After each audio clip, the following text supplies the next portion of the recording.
There is one man who is essentially going to lead the charge as National League MVP frontrunner for at least the next 9 years.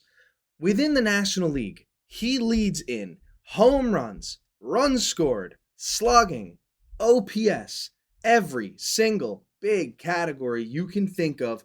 Shohei Ohtani is leading in at the plate. Just in case you were wondering about his on-base percentage, he's 4th in walks, he's 17th in average, gets on base plenty. Oh, and just in case you forgot, yeah, he's also pitching again.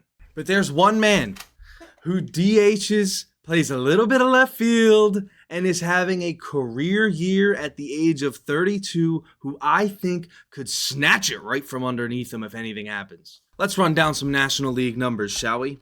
2nd in home runs, only behind Shohei. 2nd in OPS, only behind Shohei. 3rd and in runs, behind Shohei and somebody else. Tied for on-base percentage for 3rd, tied with Shohei Ohtani. 3rd in slugging, behind Shohei Ohtani. You ask, what does he beat Shohei Ohtani in? Got more walks. 2nd in the National League in walks, only Juan Soto has more. Let's run through a little scenario here.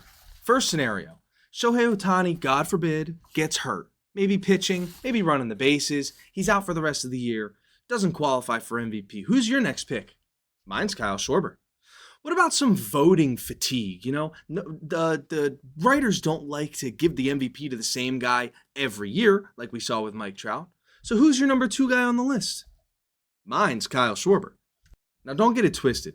The Schwarberian has gotten MVP votes in the past, but 2025 has been his best year in the big leagues in a contract year. Listen, if the Phillies want to keep him at this point, they're going to have to pay him a blank check. He might hit 50 home runs this year. He's on pace for 54. Listen, I'm not taking anything away from the best player we've seen since Barry Bonds. I understand at this current pace, Shohei will win the MVP, and I'm okay with that. Just let me have my moment in my imaginary fairyland that he still plays for the Angels, and I can maybe even think about that Kyle Schwarber maybe has a chance at winning this thing.